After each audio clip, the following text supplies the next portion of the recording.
mag-uuma nga nag-anto sa diabetes ang inahan natabangan sa kapin 101,000 pesos nga bill aron mapatambalan. Si Mary Ann Lumapas alang sa mga detalye.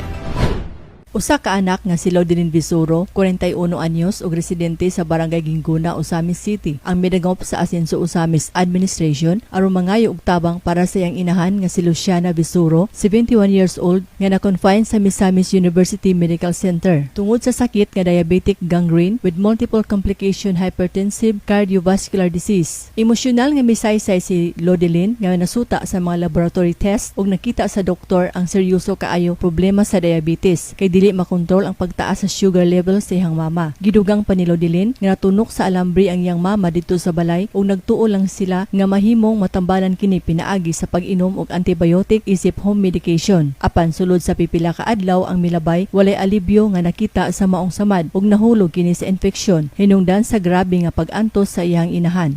Ngani ko diri nga ikog tabang para sa akong mama kaya akong mama na sa MUMC niya. Ning bill mi og 100,000 kapin 101 o niya nangaimig tabang ni mayor og sa mga leader diri sa atong syudad aron nga ma-zero unta nga mo ang hospital bill. Natunok ra gyud unta siya og kuan, natunok ra gyud unta siya og ganing alambre pero pag abot na mo didto 3 days, 4 days nilata na dai nang iyahang tiil kay diabetic man pud siya then gioperahan iyahang tiil natangtang iyang mga kanang kulamoy sa tiil. Nya mo nang ningkabat jud dako kayo among kuan among bill nga dako kayo pormiro to kay gi amo pa tong ipa-injekan ang tawag anti-tetanus kay abi lang na mo madala ra ba kay natunok ra man niya kay kining tigulang na then diabetic pud lahi pud ay siya og epekto din pagdala na mo sa ospital kay taas iyang high blood taas pud iyang sugar mo to nga wala na namo siya giuli. Uban sa maayong pagtagad ug sa padayon nga pagtabang sa Team Asenso Osamis Administration alang sa mga nanginahanglan na Osamis nun natubag ang krisis sa kinabuhi ni Ginang Lodelin. Diin dali siyang gi-interview aron mahatagan og tabang. Dugang pangpahayag ni Ginang Lodelin, naglisod sila sa kinabuhi isip mga mag-uuma nga mao'y ilang panginabuhi ug siya ra ang nag-atiman sa iyang inahan kadidto ra usab siya nagpuyo uban niini. Walay lain nga maduulan ang ilang pamilya aron mangayo og tabang rason nga midangop siya sa Asenso Osamis Hospitalization Program, ilabi na nga ang ilang kita sa pag-uuma igo ra gayod sa pang-adlaw-adlaw nga kinahanglan. Ug nabalaka gayod si Lodelin magunahuna sa kadako silang excess bill nga mikabat sa kantidad nga 101,741 pesos. 101 gizero gid na sa atong mayor. Nya salamat kaayo sa atong pinalanggang mayor bisan pa man gani ni gobernador tungod sa programa bitaw nga kanang wala jud kay kaduulan. Kay makakuan juga nilam kadol juga din salamat kayo dako kay sa amo kay bukid man amo farm ra gyud mi nag-farm wala koy kuan din naman ko sa parents good so ako'y naa nila nakakuan ako dinhi pero kani jud nga ospital mo ni perting dako din murag gikuan kay mi ba kay nagbayad mi sa pag-opera nin daghan pa yun niya, ning cut off pag yun ang iyahang PhilHealth, nin kada adlaw nagpalit mi og kuan ka ng iyahang resita, nin dagko man day kay siya og bayro nun kada adlaw kay mahal man day ang iyahang mga antibiotic, sumoto nga nadakan jud bigayo. Salamat kay mi kay bahalag nakakuan mi anang mga reseta pero ni zero gid bitaw ang among bill kay dako jud kay siya katabang 100 ba na pangitaon. Gitubag dayon sa Asenso Osamis Administration ang hangyo sa pamilya Visuro pinaagi sa Asenso Osamis Hospitalization Program nga makahupay sa ilang kaguol sa excess bill. Ug batod pa ni Lodelin, kini nga programa dako kaayo og tabang sa mga tawo nga dili makaya ang bayonon sa ilang hospital. Lisod yung kayo, lisod man ganita ng 10,000. So how much more ka ng 100,000 nga imong pangitaon? Lisod man gani kayo. So dako jud kay siya tabang. Grabe jud ako kayo. Karon ang pinakadako kayo niya nga kuan nga namong napangayo bitaw nga tabang 100 yun. Dako gaynen wala ko ga-expect. Pisan kami sa akong mga igsoon, wami ga-expect nga ma-zero kay dako kayo.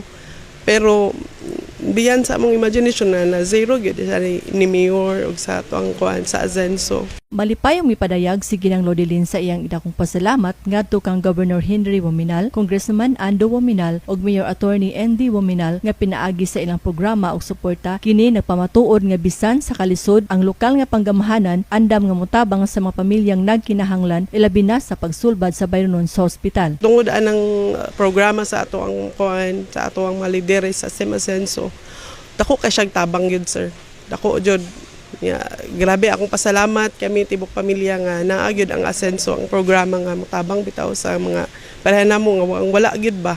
Lisod gyud labi na sa amo kay bukid kaayo, lisod gyud ang uban dili na lang magpa-admit kay ug magpa-admit ka diri sa syudad gawas pa nga lisod kaayo ang pagbahada diri kay andalan sa una lisod kaayo, wa pay sakyan, magkabayo pa unya compare karon nga og naa kay emergency na may rescue niya dalon ka diretso gyud door to door sa ospital nayon ingana pa jud og enigma kuan pa jud ka igawas mo sa ospital tabangan pa gyud ka salamat kaayo gyud dako kay namo pasalamat ana sir daan sa amo ang rescue sa amo ang tanan dako kay mig kuan dako kay changes ang labi na kami nga taga bukid gyud kanang kuan kay impact na sa amo grabe ang kalipay ba nga among na akong nabati kay labi the 100 manggod nga 100,000 dili biya na kuan basta-basta nga makita nga nya in one day lang imuharan ang kuanon diri mga ira kagtabang din walay pagduha-duha tabangan jud ka daghan kayog improvements gid nga nahimo ang ato ang gobyerno karon sa sa ilang pag nga sukad nga nahimong leader sila governor si Governor Henry si ilang women na si Ando si Mayor. Salamat kay silang tulo, marag grabe, kuan blessing kay sila sa misamis nun, sa tibuok ani nga misamis nun. Salamat kay nilang tulo sa ilahang mga plano, nga nindot kay ilang mga plano. Kami padayon mimo suporta ni Gob, Congressman ug ni Mayor. Salamat kay nila. Alang sa Usamis Today, ako si Mary Ann Lumapas. Salamat ang Usamis Today hatod kanato ingon na serbisyo publiko sa Asenso Usamis News Channel ubos sa pagdumala sa Asenso Usamis Administration. Pinaagi ni Mayor Attorney Henry Indy F. Wominal Jr.